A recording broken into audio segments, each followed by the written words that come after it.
DD किसान, बदलते भारत की शान।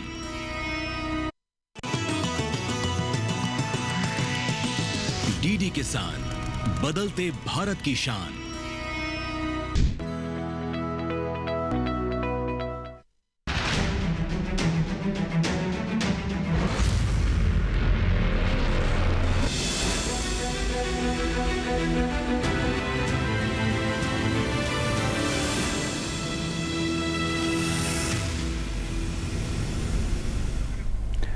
नमस्कार, आप सभी का स्वागत है दूरदर्शन किसान पर। आप देख रहे हैं हमारा खास कार्यक्रम हेलो किसान, और मैं हूं आपके साथ पुलकित शुक्ला। हेलो किसान के इस कार्यक्रम में आप सभी किसान भाइयों का स्वागत है, और आपकी भूमिका इस कार्यक्रम में सबसे महत्वपूर्ण रहती है, क्योंकि ये एक फोन इन कार्यक्रम है और आपके सवाल इस कार्यक्रम में लाइव हम शामिल करते हैं। आपके सवालों का समाधान, आपकी समस्याओं का समाधान इस कार्यक्रम के माध्यम से हम लोग करते हैं। इस कार्यक्रम का उद्देश्य यही है कि हमारे किसान भाइयों की जो खेती किसानी में हो रही समस्याएं हैं उनका समाधान किया जाए, उनकी लागत को कम करके उनके जो मुनाफे हैं उनको बढ़ाया जा सके, और खेती किसानी को जितना आसान हो सके उतना बेहतर किया जा सके। हेलो किसान के इस कार्यक्रम में हमेशा हम अलग अलग विषय लेकर आते हैं।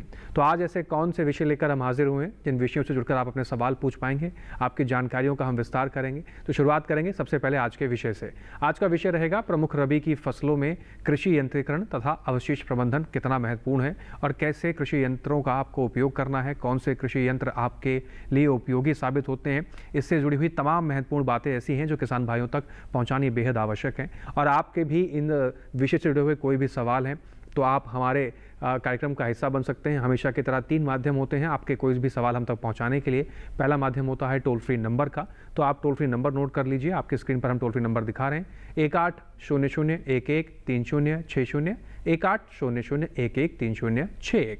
फ़ोन करते समय हमेशा की तरह किसान भाइयों से निवेदन रहेगा कि आप जब भी फ़ोन करें अपने टेलीविज़न की आवाज़ को कम करें, और आपके फ़ोन में पर्याप्त नेटवर्क हो ताकि एक बेहतर संवाद बनाया जा सके और आपकी समस्या का समाधान उचित तरीके से आप तक पहुंचाई जा सके। जिन किसान भाइयों का फ़ोन नहीं लग पाता उनके लिए दूसरा विकल्प भी है। आप हमारा व्हाट्सअप नंबर इस्तेमाल करके अपने सवाल हम तक पहुँचा सकते हैं। व्हाट्सअप नंबर आप नोट कर सकते हैं आपकी स्क्रीन पर 8800520717। व्हाट्सअप करते समय भी किसान भाई जहां से अपना सवाल भेज रहे हैं उस जगह का नाम, अपना नाम सवाल के साथ लिखना बिल्कुल ना भूलें। इसके अलावा किसान भाई ईमेल का इस्तेमाल करके अपने सवाल हम तक पहुंचा सकते हैं। आप हमारी ईमेल आईडी भी नोट कर सकते हैं। ईमेल आईडी है hellokisan2015@gmail.com। तो इन 3 माध्यमों का बेझिझक इस्तेमाल कीजिए। कोई भी सवाल है, कोई जानकारी आप चाहते हैं या कोई सुझाव हम तक पहुंचाना चाहते हैं, आप इन तीनों माध्यमों का इस्तेमाल करके अपने सवाल हम तक पहुंचा सकते हैं। आपके समस्याओं का समाधान इस कार्यक्रम के माध्यम से हम पूरा करने की कोशिश करेंगे।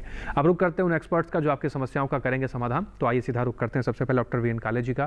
डॉक्टर वीएन काले जी, आपका बहुत स्वागत है। नमस्कार। आप अपर आयुक्त हैं कृषि एवं कल्याण मंत्रालय, भारत सरकार से। इसके साथ ही हमारे साथ एक और खास एक्सपर्ट हैं डॉक्टर आदर्श कुमार जी। डॉक्टर आदर्श जी, आपका भी बहुत स्वागत है। आप प्रधान वैज्ञानिक कृषि अभियंत्रिकी संभाग, भारतीय कृषि अनुसंधान संस्थान पूसा, नई दिल्ली से। चर्चा की शुरुआत डॉक्टर वीएन काले जी आपके साथ हम करते हैं। हमारे देश में खेती का एक वो दौर भी था जहां बैलों से खेती की जाती थी। समय बदला, धीरे धीरे ट्रैक्टर से खेती करनी शुरू की। आज हम ड्रोन से एआई का इस्तेमाल कर रहे हैं और नई नई तकनीक आ रही है। हम सॉइल टेस्टिंग कर पा रहे हैं, तमाम ऐसी चीज़ें हैं। हम पॉली हाउस से खेती भी कर रहे हैं। तकनीक ने बहुत तेज़ी से बदलाव किया है, चाहे किसी भी सेक्टर की हो, खासकर अगर हम खेती की बात करें। और आज हमारे देश की अगर जो कृषि अर्थव्यवस्था है या कृषि व्यवस्था है, उसमें हमारे देश के जो किसान हैं वो भी बढ़ चढ़कर भाग ले रहे हैं। बात आज हम करेंगे रबी फसलों में कृषि यंत्रों के उपयोग के बारे में। रबी फसलों में कृषि यंत्रों के उपयोग से हम किन लक्ष्यों को हासिल कर सकते हैं और किसान भाइयों को कहाँ तक पहुँचा सकते हैं? बहुत ही सही कहा आपने, क्योंकि आज हम देखेंगे कि कृषि यंत्रीकरण का हमारे कृषि में बहुत बड़ा योगदान है। आज की अगर हमारी समस्या है कि आज हम लोगों को जो है कृषि में जो है लेबर मिलना बहुत मुश्किल हो रहा है, कॉस्ट ऑफ कल्टीवेशन बढ़ रहा है, तो इसका एक ही समाधान है कि कृषि यंत्रीकरण।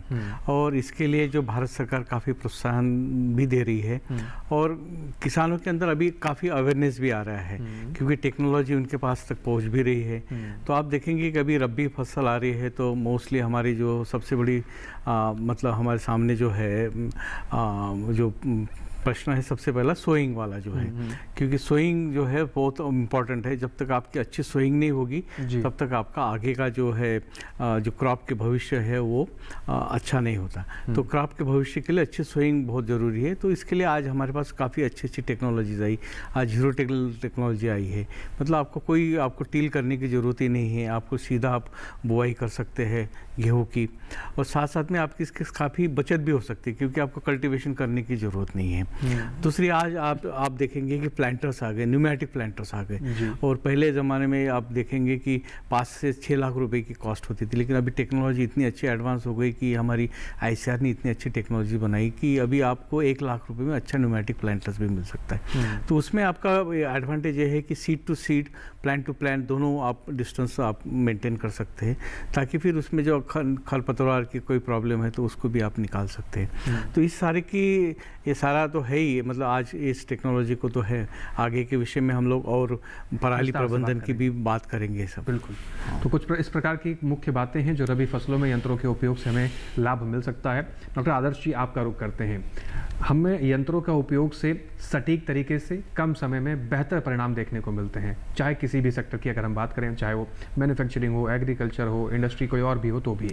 अब हमने देखा बीते समय में एक समय से काफ़ी मांग चल रही थी हमारे देश में कि GST के दरों में सुधार किया जाए। हमारी सरकार ने वो सुना भी, और सरकार जब भी कोई फैसला लेती है उसमें सबसे पहले जो महत्वपूर्ण बात रहती है वो रहता है किसान और उसके खेत, यानी कि ये कहें कि कृषि क्षेत्र को खासा ध्यान में रखकर कोई भी फैसला सरकार लेती है। और उसमें ध्यान रखते हुए जो 2.0 GST लाया गया, उसमें कृषि यंत्रों पर काफ़ी फ़ायदा भी किसान भाइयों को मिल रहा है। अब रबी फसलों में जो किसान भाई खेती करेंगे या जो नए यंत्र खरीदना चाहते हैं, वो GST के इन सुधारों से काफ़ी लाभ ले रहे होंगे। हाँ, आपने बिल्कुल ठीक कहा। सरकार का ये उद्देश्य था कि ये यंत्र सस्ते हो जाएं, चाहे वो ट्रैक्टर हो, पावर सोर्सेज हो, या जो भी मशीनें इस्तेमाल कर रहे हैं। तो अगर उनके अंदर ये GST कम होने से उनकी लागत जो है कम हो गई है, तो किसान को अब कम व्यय करना पड़ेगा। और जैसा काले साहब ने भी बताया कि यंत्रीकरण का एक अपना ही महत्व है। मतलब वो ना केवल आपको समय की बचत करता है, सटीकता देता है, जो भी आप इनपुट डालते हैं उसकी एफिशिएंसी बढ़ जाती है। जैसे अभी काले साहब ने कहा कि हमने लाइन में सोइंग करी, तो उसके बाद जो भी हम एक्टिविटीज़ करेंगे, मान लो हमने खरपतवार निकालना है, स्प्रेइंग करनी है, हार्वेस्टिंग करनी है, तो उसके लिए एक हमारा जो प्लेटफॉर्म तैयार हो गया। तो जो जितने भी आगे के इसके अंदर ऑपरेशंस होंगे उनके अंदर बहुत सुविधा रहेगी। तो किसान भाई अब यंत्रों को अच्छी तरह से खरीद सकते हैं, क्योंकि उनकी लागत कम हो गई है GST कम होने से। तो ये उनको इस चीज़ के लिए बढ़ावा देगा।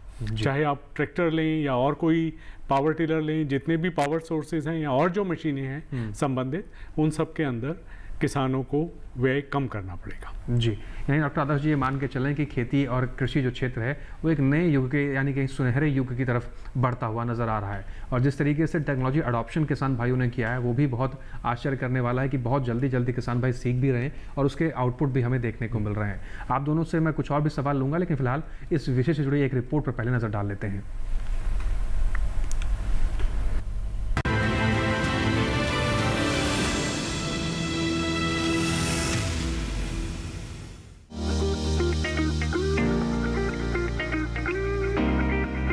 शुरुआती दौर में खेती को आमतौर पर बैल, अन्य जानवरों या मानव श्रम द्वारा किया जाता रहा है, किंतु तकनीकी और प्रौद्योगिकी के विकास ने आज खेती के स्वरूप को बदल दिया है, जिसके चलते कृषि क्षेत्र में मशीनीकरण का उपयोग बढ़ता जा रहा है।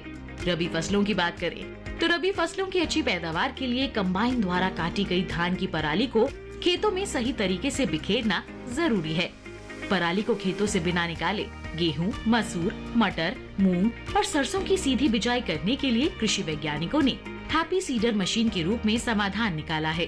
हैप्पी सीडर पराली संभालने वाला रोटर व जीरो टिल ड्रिल गेहूं की बुआई का काम करती है। वहीं रोटरी डिस्क ड्रिल तकनीक फसल अवशेषों, खासकर धान और गन्ने के फसल अवशेषों में बिना जुताई किए गेहूं की बिजाई की तकनीक है। मल्टी क्रॉप थ्रेशर मशीन गहाई की एक बेहतरीन आधुनिक मशीन है। इस मशीन का उपयोग उच्च क्षमता के साथ फसलों की गहाई कर फसल के दाने और भूसे को अलग अलग करना है।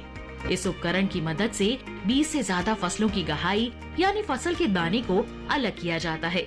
यंत्रीकरण के साथ ही फसलों का अवशेष प्रबंधन भी जरूरी है।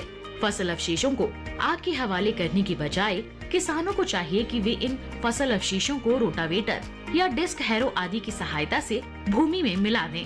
इससे जीवांश के रूप में खाद की बचत की जा सकती है। फसल अवशेषों को खेत में मिलाने से भूमि की उर्वरा शक्ति बढ़ने के साथ ही अनेक लाभ मिलते हैं। फसल अवशेषों को पशु चारा अथवा औद्योगिक प्रबंधन के लिए एकत्रित किया जा सकता है।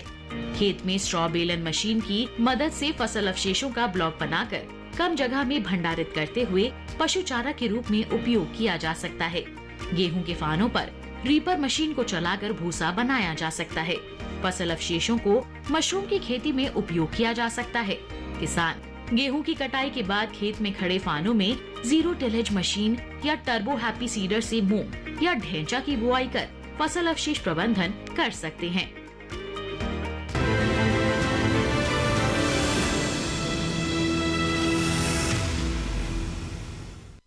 तो कुछ खास बातें इस रिपोर्ट के जरिए हमने समझने का प्रयास किया। ज़मीनी स्तर पर ये कैसे काम करेंगी और कैसे किसान भाई लाभ ले सकते हैं इन तरह से, ये भी हम समझेंगे। डॉक्टर आदर्श जी, एक बार फिर से लौटते हैं आपकी तरफ। देखा जाता है कि हमारे देश में जो मुख्यतः ज़्यादा संख्या है किसानों की, वो छोटे और मझोले किसान हैं।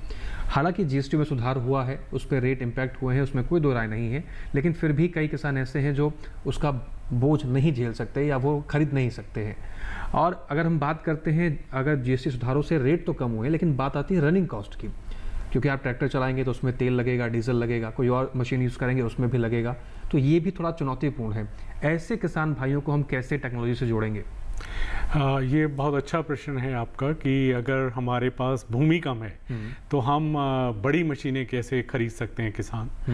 तो अगर ये संभव नहीं है तो हमारे पास आजकल एक सरकार ने बहुत प्रोत्साहन दिया है कि आप कस्टम हायरिंग सेंटर से, जैसे हम लोग आजकल उबर और ओला के अंदर टैक्सी को बुक कर लेते हैं, उस तरह से हम इन बड़े उपकरणों का इस्तेमाल कर सकते हैं। तो इससे क्या होगा कि किसान को कोई लागत नहीं लगानी, जो उसके ऊपर ऑपरेशनल कॉस्ट है उसको उनको देना पड़ेगा।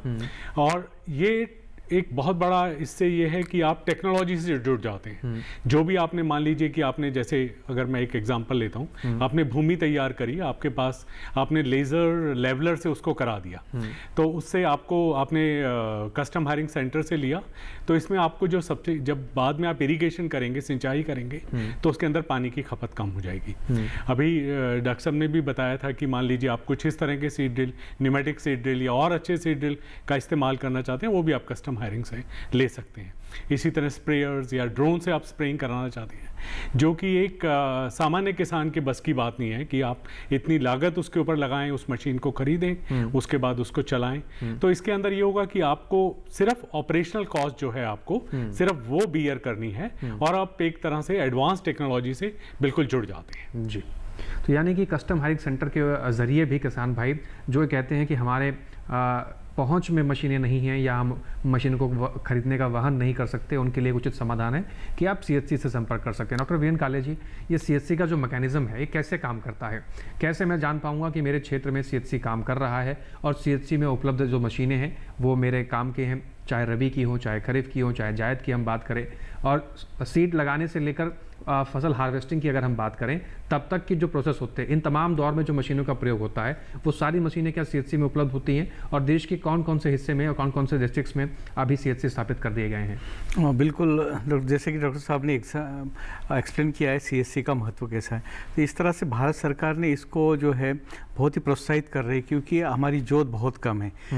तो इसलिए अगर हम लोगों को अच्छी टेक्नोलॉजी, अगर अच्छे इक्विपमेंट्स, महंगे इक्विपमेंट अगर हमको खेती में लाना है, तो कस्टम हायरिंग सेंटर ही एक बहुत बड़ा विकल्प है। इसलिए भारत सरकार ने इस स्कीम को, सबमिशन ऑन एग्रीकल्चर मैकेनाइजेशन को, जो 2014-15 से ही लॉन्च किया है भारत सरकार ने, और इसमें आप देखेंगे कि हम 40% हम लोग उसको सब्सिडी प्रदान करते हैं, लगभग 2.5 करोड़ रुपीज़ की प्रोजेक्ट कॉस्ट के ऊपर, मतलब 1 लाख रुपये उसको, 1 करोड़ रुपये उसको सब्सिडी प्रदान हो सकती है। और आप ये देखेंगे कि नॉर्थ ईस्टर्न रीजन के जो किसान हैं हमारे, वो काफ़ी मतलब उतना अफोर्ड नहीं कर सकते, तो उसके लिए 95% 50% तक हम सब्सिडी प्रदान करते हैं कस्टम हायरिंग सेंटर की, लेकिन वो ग्रुप के लिए है। और बाकी रीजन के लिए लगभग 80% हम लोग सब्सिडी देते हैं।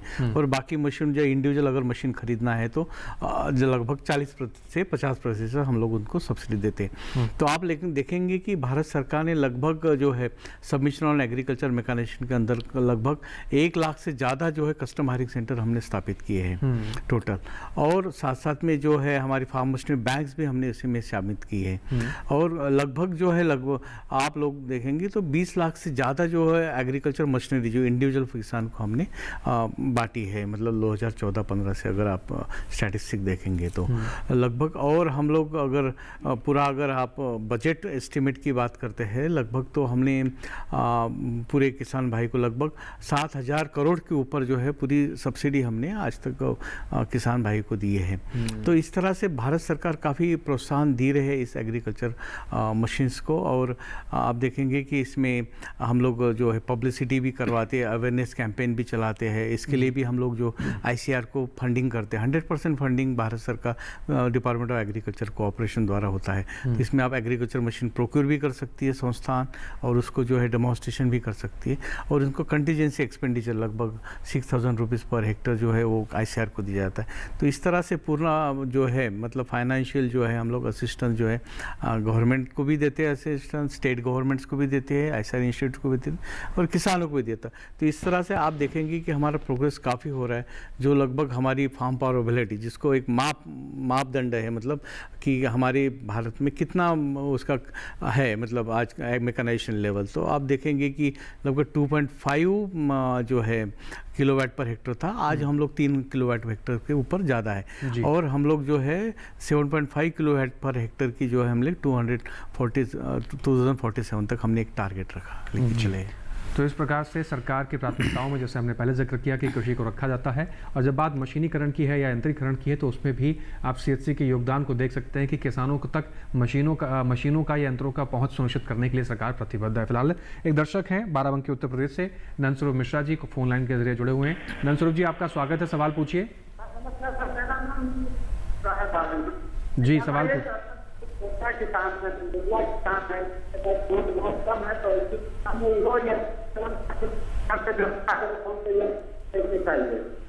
जी नंदस्वरूप जी, आपका सवाल बहुत उचित और महत्वपूर्ण है। आपने पूछा कि जो छोटे और मझोले किसान हैं उनके लिए मशीनीकरण का लाभ लेना बहुत मुश्किल होता है, उसका समाधान डॉक्टर साहब ने यहाँ बताया। फिलहाल यहाँ वक्त हो गया एक छोटे से ब्रेक के उस पर आपके सवाल को शामिल करते हैं और आप तक उचित समाधान पहुँचाते हैं। आप सभी बने रहें, देखते रहें कार्यक्रम हेलो किसान। एक ब्रेक के उस पर फिर से चर्चा जारी है।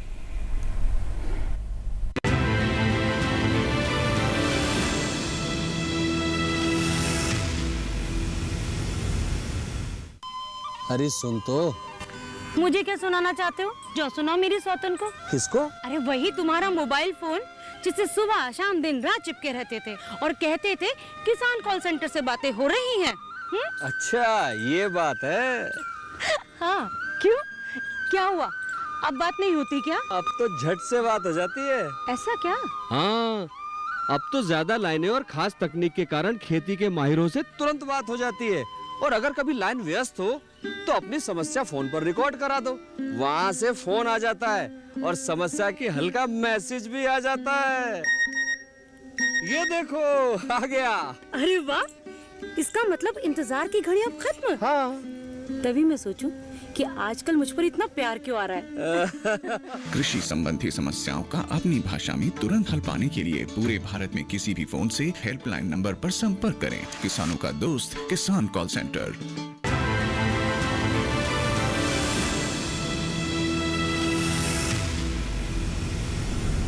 ब्रेक के बाद एक बार फिर से आप सभी का स्वागत। आप देख रहे हैं कार्यक्रम हेलो किसान। एक महत्वपूर्ण विषय को लेकर आज हम चर्चा कर रहे हैं। आपके कोई भी सवाल, कोई जानकारी आप चाहते हैं, आपकी स्क्रीन पर टोल फ्री नंबर फ्लैश कर आ रहे हैं। आप फ़ोन कर सकते हैं, व्हाट्सअप कर सकते हैं, ईमेल के जरिए अपने सवाल हम तक पहुंचा सकते हैं।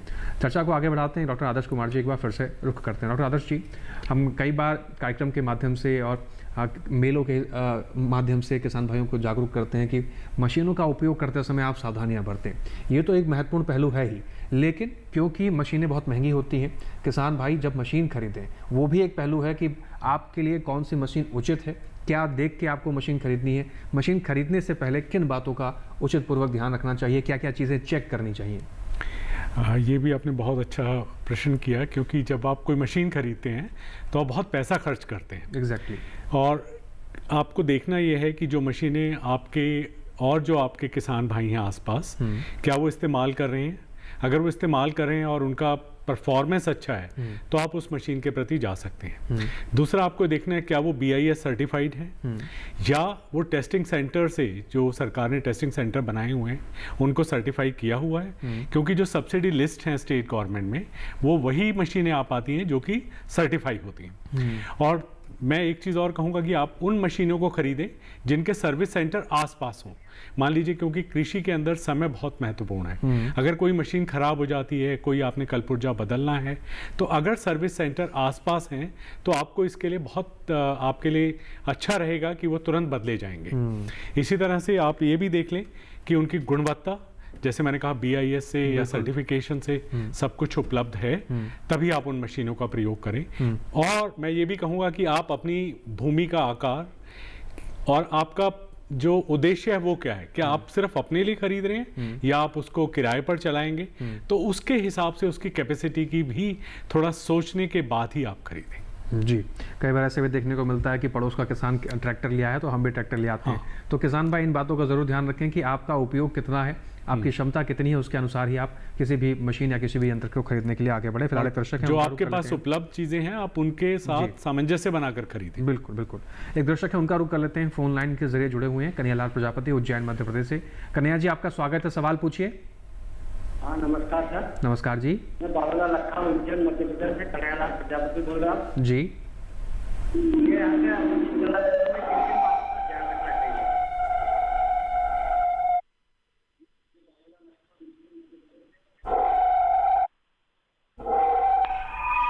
जी, जितना आपके सवाल को हम समझ पाएँ वो सवाल मैं ले लेता हूं, लेकिन इसके अतिरिक्त आपका कोई सवाल हो तो आप व्हाट्सएप के माध्यम से अपना सवाल हम तक पहुंचा सकते हैं।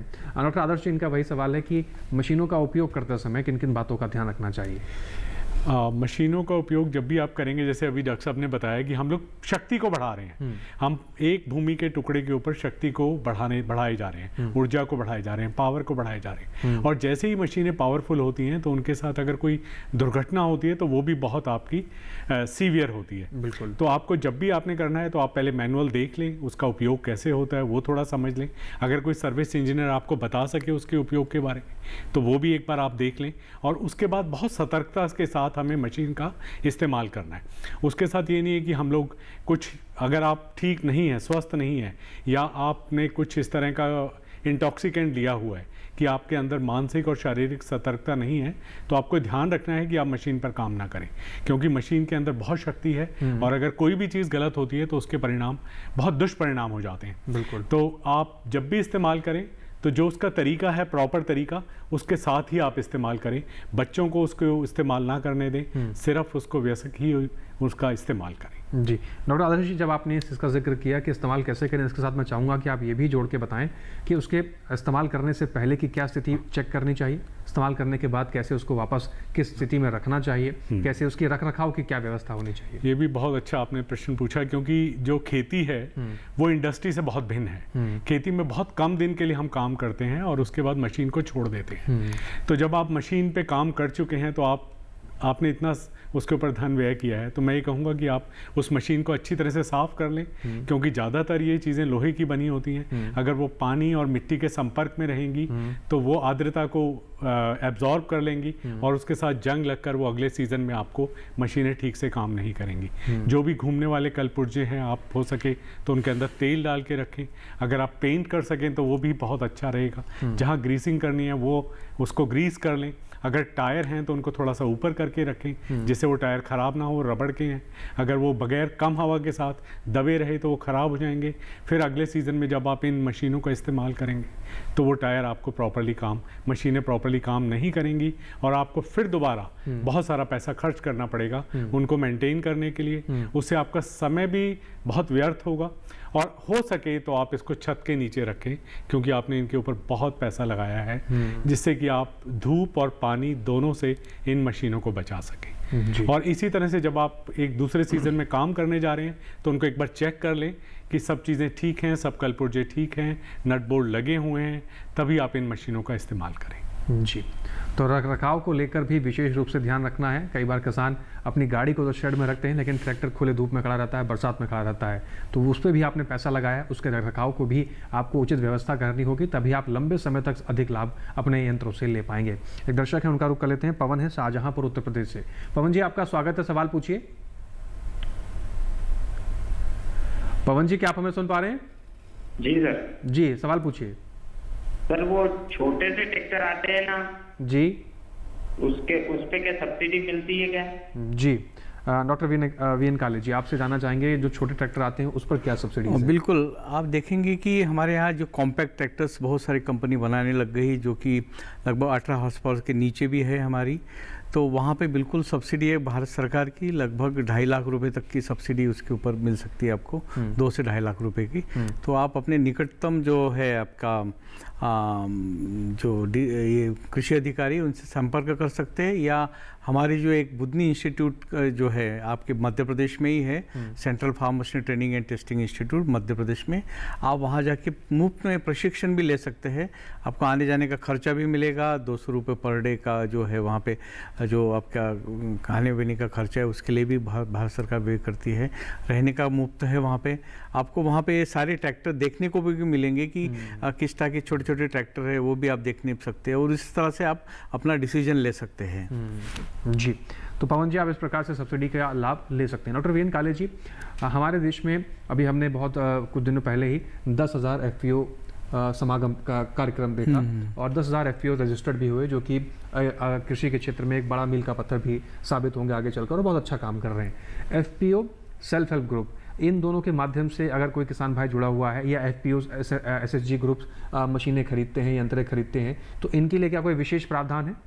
बिल्कुल बिल्कुल, हाँ, आज हमारे FPOs हम लोग बहुत ही एक पॉजिटिव रूप में हम FPO की तरफ देख रहे हैं, हमारे सेल्फ हेल्प ग्रुप की तरफ देख रहे हैं। तो आप देखेंगे कि जो हमारे कस्टम हायरिंग सेंटर की जो स्कीम मैंने बताई 40% की, तो वो बिल्कुल उसमें एक एज ए बेनिफिशियरी आप FPO है उसमें, और जो सेल्फ हेल्प ग्रुप वो भी हमारे एक बेनिफिशियरी है उसमें। और आप देखेंगे कि आप अगर सेल्फ हेल्प ग्रुप, अगर उनको हम लोग 80% सब्सिडी भी देते हैं। इसके अलावा अगर छोटा सा सेल्फ हेल्प ग्रुप है उनका, और वो लगभग 7 से 8 लोगों का अगर ग्रुप है, तो उनको भी हम लोग 80% तक जो other than north eastern region के अलावा जो किसान है उनको मिलते हैं, और जो नॉर्थ ईस्टर्न के है वो 95% की सब्सिडी वो पा सकते हैं। जी, हाँ डॉक्टर साहब, जब हम कस्टम हायरिंग सेंटर की बात कर रहे हैं, अगर मान लीजिए मैं किसान हूँ और मैं कस्टम हायरिंग सेंटर खोलना चाहता हूँ, तो उसके लिए क्या पात्रता होनी चाहिए? क्या उसमें आवेदन करने की प्रक्रिया होती है? क्या मैं एलिजिबल हूँ करने के लिए, नहीं, या कोई भी किसान XYZ करना चाहता है तो कैसे कर सकता है? और इसके लिए कितना कॉस्टिंग लगना चाहिए? और अगर मान लीजिए मैं सीड फंडिंग भी कर लेता हूँ, तो क्या इसमें कोई ऐसी स्कीम है जिसके ज़रिए सरकार द्वारा भी मुझे कुछ मदद की जाएगी? हाँ, जैसे कि मैंने आपको बताया कि ये जो है हमारा जो 40% जो सब्सिडी है, लेकिन इसमें पात्रता ये है कि इंडिविजुअल फार्मर कोई भी हो, या चाहे युवा हो, वो जो उसको पात्र है। लेकिन इसके लिए सबसे बड़ा इम्पोर्टेंट है कि वो एक वीक का जो ट्रेनिंग प्रोग्राम जो होता है हमारा, वो इम्पोर्टेंट है कि वो कंपल्सरीली वो ले। कस्टम हायरिंग सेंटर के ऊपर हमारी जो farm machinery training and testing institute से वो ट्रेनिंग दिलाती है, वहाँ पे वो जाएंगे, वहाँ पे और ट्रेनिंग लेंगे, और सर्टिफिकेट उसकी अनिवार्यता है, मतलब ताकि वो चला सके, क्योंकि ये एक इंटरप्राइजिंग है, मतलब एक तरह का आप बिजनेस कर रहे हैं, तो आपको एक बिजनेस ओरिएंटेशन होना बहुत ज़रूरी है, किस तरह से फ़ायदेमंद हो सकता है। तो इसमें हम लोग जो सब्सिडी उसको 40% मिलेगी ही मिलेगी, मतलब अगर वो लेना चाहता है, तो लगभग 2.5 करोड़ रुपये तक के प्रोजेक्ट का वो उसको प्रोजेक्ट के ऊपर वो सब्सिडी ले सकता है, लगभग 1 करोड़ तक उसको सब्सिडी मिल सकती है। तो इस तरह से युवा भी उसको जुड़ सकते हैं। और दूसरा मैं एक बताना चाहूँगा कि जैसे कि आपने पहले कहा था कि ये अगर कस्टम हायरिंग सेंटर जानना चाहता है कि मेरे आसपास कहाँ है, तो हमने भारत सरकार ने फार्म्स ऐप नाम का FARMS नाम का एक ऐप बनाया है। अगर आप फार्म्स ऐप अगर डाउनलोड करते हैं, तो आप उसको देखेंगे कि आपके आसपास क्या क्या ऐप मतलब कस्टम हायरिंग सेंटर उपलब्ध है, क्योंकि हमने लगभग काफ़ी लगभग 25 लाख से ऊपर जो है किसान उसमें रजिस्टर्ड किए हैं। सारे कस्टम हायरिंग जितने भी ये कंपल्सरीली हम लोग फार्म्स ऐप पे ऊपर उसको रजिस्टर करवाते हैं, ताकि फिर किसानों को पता चल जाए कि वो कहाँ पे वो कस्टम हायरिंग सेंटर उपलब्ध है। लगभग हम लोग अगर मान लीजिए बड़ी बड़ी मशीन होती है, जैसे मान लीजिए कि आपने देखा होगा कि ये बहुत अच्छा मॉडल है, पंजाब से जो किसान जो है वो साउथ में जाते हैं, क्योंकि साउथ से पहले सबसे पहले मैच्योर होता है हमारा क्रॉप, तो वहाँ से हार्वेस्टिंग करते करते हुए पंजाब में आते हैं। तो मान लीजिए लगभग 300 से 400 किलोमीटर तक भी अगर ऐसी बड़ी मशीन है तो उसके लिए भी उसमें प्रावधान रखा है कि ताकि वो ट्रेस कर सके कि ये मशीन कहाँ पे उपलब्ध है, ताकि वो अपना उसके इस्तेमाल कर सके। तो फार्म से आप किसान भाई जो है उसको डाउनलोड करें। और एक छोटा सा मैं एक मतलब डॉक्टर साहब के साथ जोड़ना चाहता हूँ, सावधानी के लिए जो बताया ना आपने, तो मैं क्योंकि ये बहुत बड़ा हेलो किसान काफ़ी व्यूअरशिप है, तो मैं बताना चाहूँगा कि हमारे यहाँ पे प्रधानमंत्री जो है बीमा योजना है और प्रधानमंत्री जीवन ज्योति योजना जो है, दो है जो कि सस्ती है, लगभग 20 रुपये पर सालाना उसको भरना है। कोई भी पोस्ट ऑफिस में जा सकता है, बैंक में उसको सिर्फ अपना ये दिखाना है, कंसेंट देना है कि मैं इस बीमा योजना को देना चाहता हूँ। उसमें लगभग उसको अगर कोई भी एक्सीडेंट होता है, चाहे एग्रीकल्चर में एक्सीडेंट हो या बाहर कहीं पर भी एक्सीडेंट हो, तो उसको लगभग 2 लाख रुपए उसको इमीडिएटली मिल सकते हैं। तो मैं किसान भाई से अर्ज करना चाहता कि वो छोटी सी रकम आप इन्वेस्ट करिए तो आपको काफ़ी फायदा, आप स्वयं के लिए भी करिए, आपके जो ऑपरेटर्स होंगे जो उसमें मशीन चलाते होंगे, या आपके वर्कर्स होंगे जो लेबर्स होंगे जो काम करते होंगे, उनको भी आप उसमें इस बीमा का लाभ उठा दीजिए, ताकि उनको जो है कोई भी प्रॉब्लम हो तो वो उनको सहायता मिल सकती है। जी, तो ये भी एक बहुत महत्वपूर्ण योजना है। किसान भाई किसी भी मशीन यंत्रों का उपयोग करने के साथ साथ इस योजना का भी लाभ लें, क्योंकि असमय जब आपको किसी चीज़ की आवश्यकता पड़ेगी तो कहीं ना कहीं आपको मदद मिलती हुई दिखाई देगी। फिलहाल दर्शक हैं उनका रुख कर लेते हैं। सुरेश पाटिल जी हैं बेलगांव कर्नाटक से। सुरेश जी आपका स्वागत है, सवाल पूछिए। हाँ नमस्ते जी। नमस्ते जी। तो अभी खेती में मैकेनिज्म बढ़ रहा है, बड़ी बड़ी मशीन आ रही है जी, तो जैसे कि चेन हार्वेस्टर है, थ्रेशर है, तो कंपनियां थोड़ा इसका किसानों को ट्रेनिंग प्रोवाइड कर सकती है इससे। हाँ, आप कैसा यूज करें ताकि बाद में जाके उसको कोई आघात या कोई ये न हो। बिल्कुल सुरेश जी, आपका सवाल बहुत महत्वपूर्ण है और इसके बारे में आप तक विस्तृत जानकारी भी पहुंचाएंगे, लेकिन फिलहाल यहाँ एक छोटा सा ब्रेक लेना होगा। ब्रेक के उस पार आपकी समस्या का भी समाधान करेंगे और आप तक संपूर्ण जानकारी भी पहुंचाएंगे। आप बने रहें, देखते रहें कार्यक्रम हेलो किसान।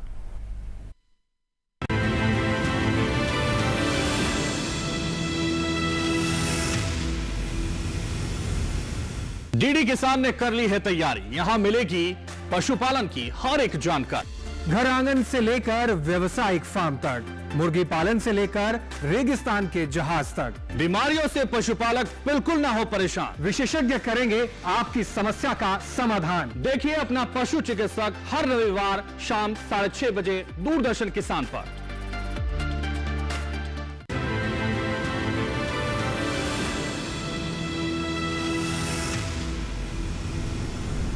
ब्रेक के बाद एक बार फिर से आप सभी का स्वागत। रुक करते हैं डॉक्टर वी एन काले जी आपका, और हमारे दर्शक थे कर्नाटक से। उनका सवाल था कि मशीनें तो हम ले लेते हैं, लेकिन जिन कंपनियों की मशीनें लेते हैं क्या उनके द्वारा ट्रेनिंग प्रोग्राम चलाया जाता है? हाँ, पाटिल जी ने बहुत ही महत्वपूर्ण सवाल किया कि जो कि दक्षिण भारत से है, कर्नाटक से है, तो मैं उनको बताना चाहूँगा कि भारत सरकार ने चारों जो रीजन में संस्थानें खोली है, तो वैसे सदर्न रीजन के लिए एक स्पेशल जो है उनके लिए भी एक संस्थान है हमारी, जो जिसको southern region farm machinery training and testing institute कहते हैं, जो कि अनंतपुर आंध्र प्रदेश में है, वहाँ पे स्थापित है। तो आप वहाँ पे जाके आप ट्रेनिंग प्रोग्राम करवा सकते हैं, वो फ्री ऑफ कॉस्ट है, आने जाने का खर्चा भी है, वहाँ पे आपको रहने का भी सुविधा उपलब्ध है, तो आप वो भी कर सकते हैं। और जो रही बात आपने कहा कि हो सकता है कि आप जो डीलर्स है वो भी एक प्री डिलीवरी इंस्पेक्शन या मान लीजिए डिलीवरी देने के पहले भी वो कुछ हद तक जो ट्रेनिंग प्रोग्राम देते हैं, लेकिन मैंने जो कहा कि जो हमारी संस्थान है वो बहुत ही गहन प्रशिक्षण देती है, आप उसका ज़रूर फ़ायदा उठाएं। आपके साथ में और किसान लेके जा सकते हैं, और ये throughout the year training program चलते रहते हैं। जी डॉक्टर आदर्श जी आपका रुख करते हैं। हम देखते हैं कि हमारे देश में कई बार कृषि यंत्रों को लेकर असेंबल किए हुए जो लोकल्स इंजीनियर्स होते हैं वो असेंबल करके चीज़ों को बनाते हैं और एक नया उपकरण तैयार कर देते हैं और वो कहते हैं कि आपका सस्ता पड़ेगा, टिकाऊ रहेगा, जो आप बड़ी मशीन महंगी खरीदेंगे उससे सस्ते में आपका काम हम कर देते हैं। और कई बार ये चीज़ें काम भी करती हैं, कई बार ये नुकसानदायक भी होती हैं। असेंबल की हुई चीज़ों पर कितना विश्वास करना चाहिए और क्या उसको बाकी यंत्रों इतना भरोसेमंद लायक वो होती हैं, उनका उपयोग अगर करते हैं भी किसान भाई तो किन बातों का ध्यान रखने, और अगर आप हिदायत देना चाहें तो किसान भाइयों के लिए क्या उपयुक्त राय होगी? जैसा कि मैंने पहले भी बताया था कि जो बहुत सारी एग्रीकल्चर की जो मशीनें हैं वो लोकल लेवल पे बनती हैं, क्योंकि कई बार क्या होता है कि जो लोकल नीड्स हैं उनके अकॉर्डिंगली वो मशीनें बनती हैं, लेकिन आपको ये देखना है कि क्या वो इस्तेमाल हुई हैं आसपास और उनका जो परफॉर्मेंस है या उनकी रिलायबिलिटी कितनी है, क्या कोई कमी आने पर या कोई ख़राबी होने पर वो लोग ठीक कर देते हैं उसको। तो अगर वो सब सुविधाएं हैं और जो आसपास के किसान उसको इस्तेमाल कर रहे हैं तो आप खरीद सकते हैं। वो मैं कहूँगा कि उसमें कोई परेशानी नहीं है, लेकिन आप कोशिश ये करें अगर आप थोड़ा सा और पैसा लगाकर कोई अच्छी कंपनी की जिनकी गुणवत्ता बेहतर है उनको आप खरीद लें तो वो लंबे समय तक आपका साथ देंगी और अच्छी परफॉर्मेंस देती रहेंगी। तो आपको देखना है, थोड़ा सा आपको खुद ही डिसीजन लेना है। कई बार लोकल चीज़ें भी बहुत अच्छी बनती हैं और वो लोग आपको सपोर्ट भी करते हैं क्योंकि वो आपके आसपास के लोग होते हैं।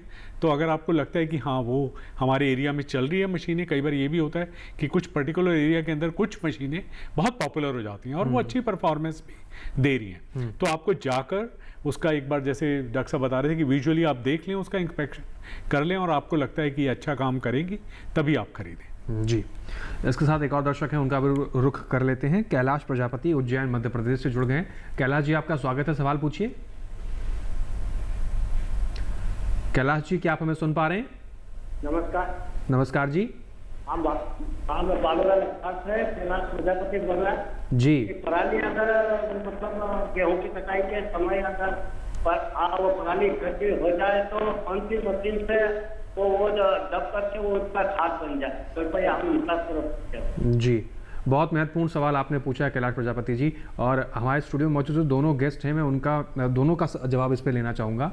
हम देख रहे हैं कि बीते सालों के मुकाबले इस साल पराली जलाने की जो समस्या थी वो उतनी रिकॉर्ड नहीं हुई है जितना पहले इसके समय में होती थी, यानी किसान भाई जागरूक तो हो रहे हैं। और वहीं जैसे इनका सवाल भी है कि कौन सी मशीन का उपयोग करके मैं पराली का प्रबंधन कर सकता हूँ, बहुत महत्वपूर्ण सवाल ये है डॉक्टर साहब। तो मैं आपको बताना चाहूँगा कि बहुत ही महत्वपूर्ण विषय है एक्चुअली, और ये बहुत बड़ी समस्या है हम सबके सामने खड़ी है पराली जलाने की। तो आप देखेंगे कि जो गंगेटिक प्लेन है हमारा इस एरिया में, क्योंकि ये रोटेशनल क्रॉप है, जैसे पैडी के बाद जो है व्हीट लेते हैं, तो इसमें पराली जलाने की समस्या काफ़ी दिखाई दे रही है। आप देखेंगे कि अगर हम लोग 1 टन पराली हम लोग जलाते हैं तो आप देखेंगे कि लगभग जो है 60 किलो जो है लगभग कार्बन मोनोऑक्साइड जो है आप हवा में छोड़ते हैं। लगभग जो है आप देखेंगे कि 1500 किलो जो है कार्बन डाइऑक्साइड जो है हवा में जाता है, और आप यही देखेंगे कि उसमें पार्टिकुलर मैटर भी जाता है, काफ़ी विषैली जो है 200 किलो तक ऐश भी जाता है। आप वही देखेंगे कि अगर यही पराली अगर हम लोग मिट्टी में मिला देते हैं साथ साथ में, तो आप देखेंगे कि लगभग 5.5 केजी जो है नाइट्रोजन मिलता है हम लोगों को, लगभग जो है 2.3 केजी जो है फास्फोरस मिलता है, और लगभग 50 केजी जो है हम लोगों को जो है पोटैश मिलता है। तो इस तरह से फ़ायदे बहुत है हमारे पास, लगभग 400 केजी तक का हमको ऐश ये मिलता है, मतलब कार्बन मिलता है। तो इस तरह से आपको फ़ायदे। तो जिस तरह से इन्होंने पूछा है कि क्या कैसे मशीनें हैं, तो इस तरह से टेक्नोलॉजी तो काफ़ी उपलब्ध है। जो एक सबसे अच्छी टेक्नोलॉजी जो आज 70% जो पंजाब के किसान जो यूज़ कर रहे हैं, जो सुपर सीडर है। तो इसमें क्या होता है कि आप जो पूरा जो है कंप्लीटली जो क्रॉप जो कटिंग हार्वेस्टिंग होने के बाद जो है आप उसको जब दोनों साथ साथ में क्या होता है कि वो पराली जो कटी हुई वो उसमें मिलाई भी जाती है ज़मीन में, और आपकी सोइंग भी होती है। तो आपको ऊपर से किसी भी तरह से कोई भी पराली दिखाई नहीं देता है। जो आप उसको जब इरिगेशन करते हैं तो ऑटोमेटिकली लगभग 25 से 30 दिन में उसको डिकम्पोज भी होती है। तो ऊपर से आपको किसी तरह से कोई भी पराली दिखती नहीं। तो वैसे बाकी हैप्पी सीडर है, तो हैप्पी सीडर में और थोड़ी सी लागत कम होती है, लेकिन उसमें क्या होता है कि वो जिस जगह पे आपको क्रॉपिंग सोइंग करना है उसी जगह पे उसका मतलब उतना ही जगह उसको कल्टीवेट होती है और सीडिंग होती है, और बाकी जगह वैसे खड़ा रहता है। तो मानसिकता उसमें रही है कि किसानों की कि भाई हमको वो जर्मिनेशन सीड दिखाई नहीं दे रहा है, तो इस तरह से वो जो खड़ी रहती है, तो इसके लिए लेकिन वो भी एक अच्छी टेक्नोलॉजी है, उसको भी 30-35 दिन के अंदर वो जो है पूरी डिकम्पोज हो जाती है, और वो भी एक अच्छी है, लेकिन उससे लागत बहुत कम है और आपकी ये भी लगती है। स्लैशर्स है, उसके बाद जो है आप देखेंगे कि SMS जो है मतलब सुपर ये जो आपकी कंबाइन हार्वेस्टर है उसके पीछे एक लगता है यंत्र, ताकि उससे क्या होता है कि जो भी आपका जो कटिंग क्रॉप होता है उसको आपके छोटे छोटे टुकड़े करके वो मिट्टी में मिलाया जा सकता है। तो उसके बाद जो है हमारा जो है पल्टी प्लो जिसको बोलते हैं, जिसको रिवर्सिबल प्लो है, उसके वो भी आप यूज़ कर सकते हैं, ताकि जो कटी हुई जो ये है व्यवशेष है वो आप पूर्ण तरह से ज़मीन में मिला सकते हैं। तो इस तरह से काफ़ी जीरो टिल टेक्नोलॉजी है हमारी। उसके बाद जो है काफ़ी मल्चर्स है। तो इस तरह से टेक्नोलॉजी उपलब्ध है ताकि वो किसान भाई, हम चाहेंगे कि उस टेक्नोलॉजी का आप इस्तेमाल करें बिल्कुल उसको। तो किसान भाई पराली प्रबंधन इस तरीके से कर सकते हैं और तमाम कुछ और महत्वपूर्ण जानकारी भी लेंगे, लेकिन एक दर्शक हैं पहले उनका रुख कर लेते हैं। शांताराम जी हैं जलगांव महाराष्ट्र से। शांताराम जी आपका स्वागत है, सवाल पूछिए। शांताराम जी क्या आप हमें सुन पा रहे हैं? हाँ नमस्कार। नमस्कार जी, सवाल पूछिए शांताराम जी। ट्रैक्टर लेना हाँ ट्रैक्टर लेना है। आप का ये सवाल है कि आप ट्रैक्टर लेना चाहते हैं, उसके बारे में जानकारी चाहते हैं? हाँ सब्सिडी जी।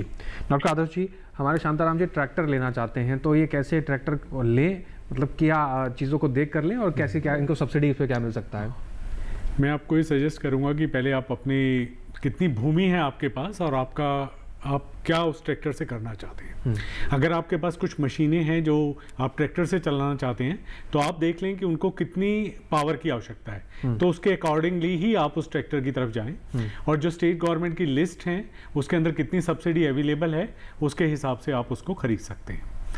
और मैं आपके जो पहला प्रश्न था उसके ऊपर भी जो अभी डॉक्टर साहब ने जो बताया था वो सारा इन सीटू था कि खेत के अंदर हम उसका जितने भी अवशेष बचे हैं उसका हम ट्रीटमेंट कर रहे हैं।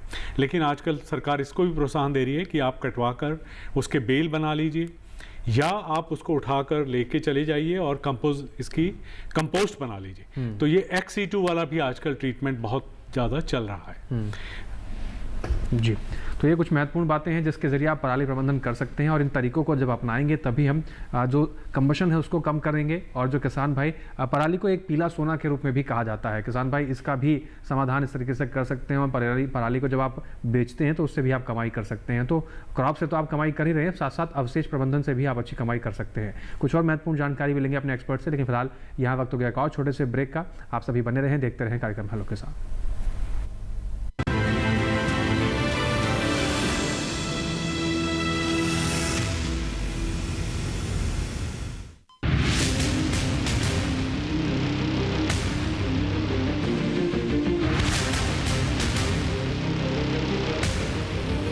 जब तपती है धरती, सूरज उगलता है आग, ठंड में जब सर्दी जमा देती सबके हाल, सब छुप जाते अपने अपने घरों में, तब बाहर निकलता सिर्फ एक इंसान, भरने के लिए हम सबका पेट, खून को पसीने की तरह देता बहा, थक जाता, झुलस जाता, हो जाता बीमार, तब उसकी सेहत का ध्यान रखता सिर्फ डीडी किसान।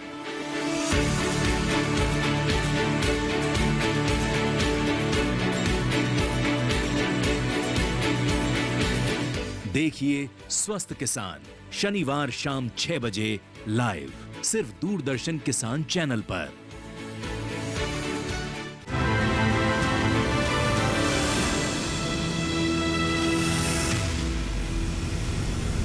ब्रेक के बाद एक बार फिर से आप सभी का स्वागत। आप देख रहे हैं कार्यक्रम हेलो किसान। चर्चा को आगे बढ़ाते हैं।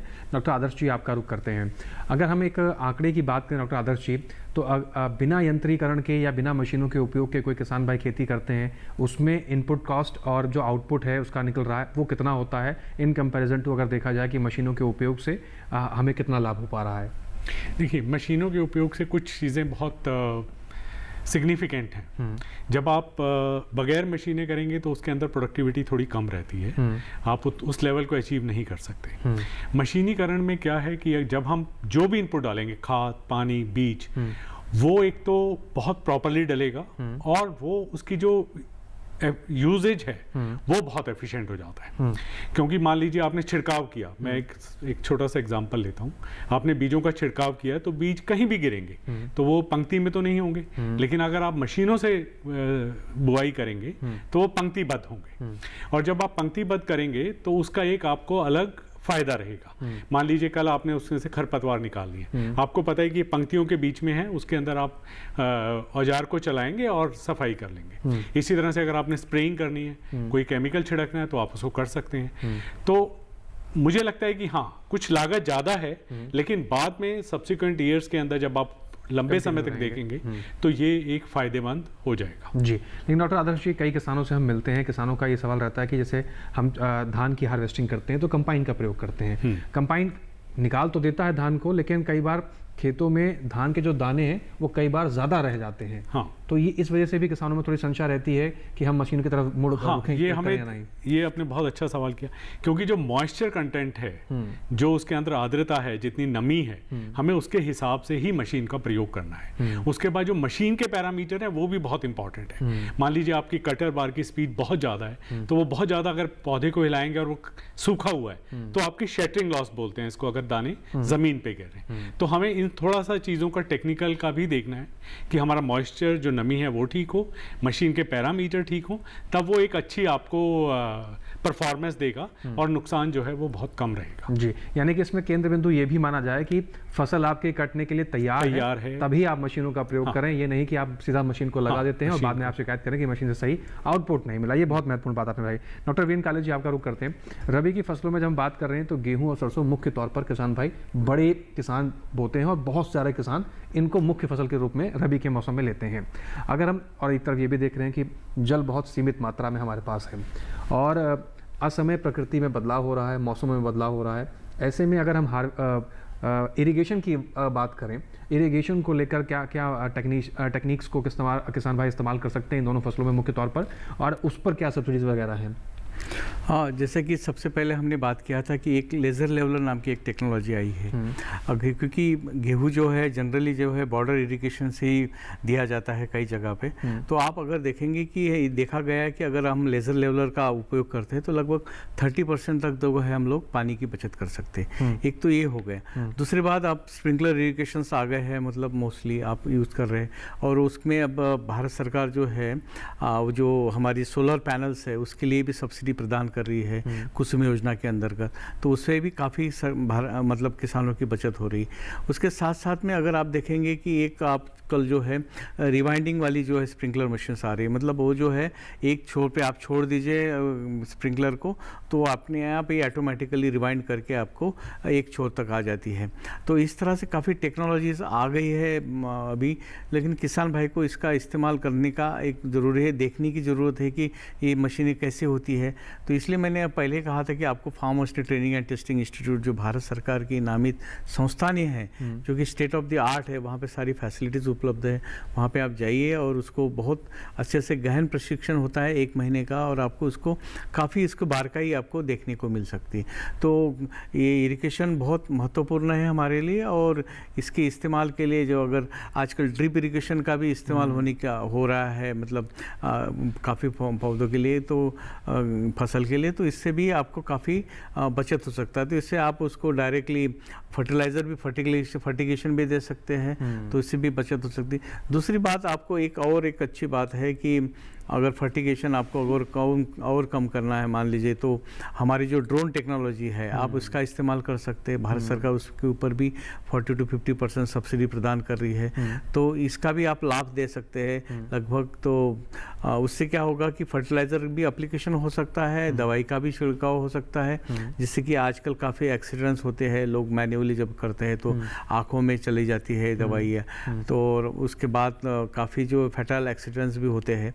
तो इसको आप बचना है तो इसका भी एक टेक्नोलॉजी का भी इस्तेमाल कर सकते हैं, ताकि जो किसान जो है अपने आप को सावधानी के साथ उसको दे सकते हैं।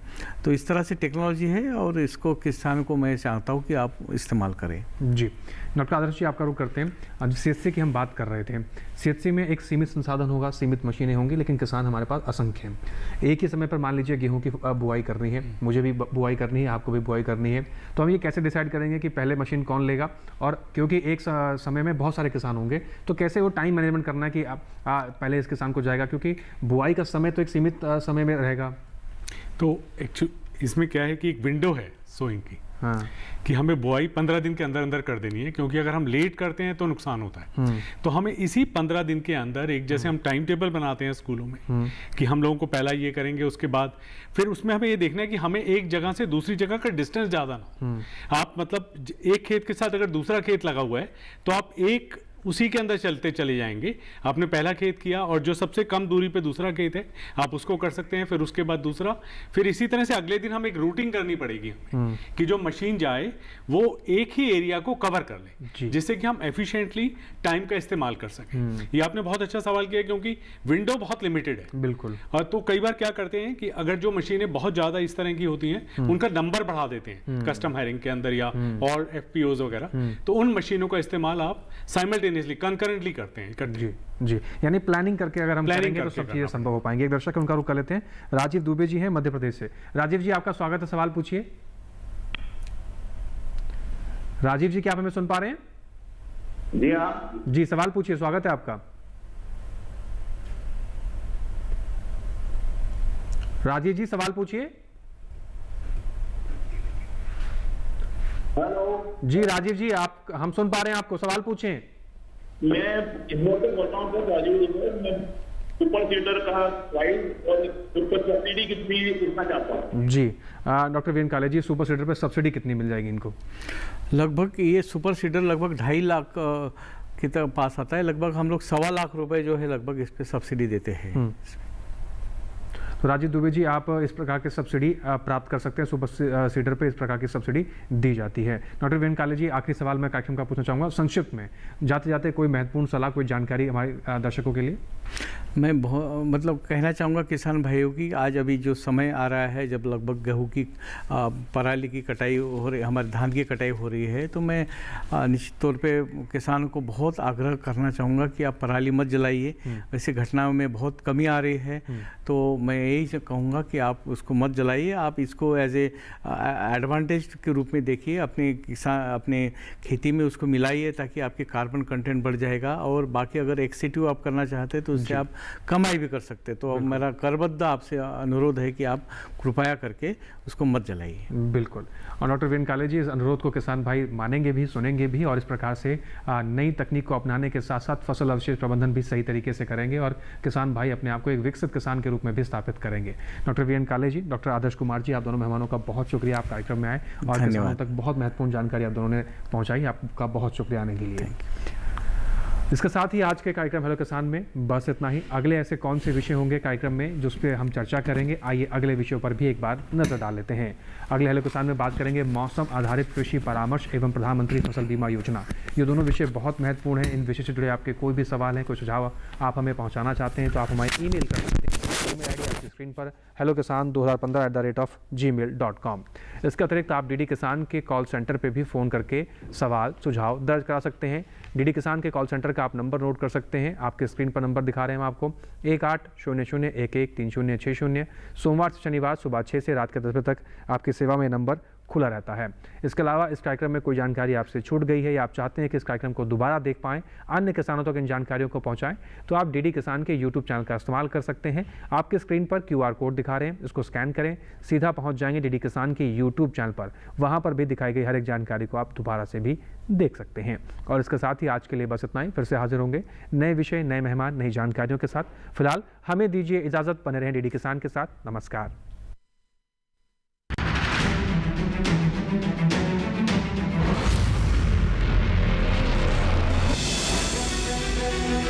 Thank you.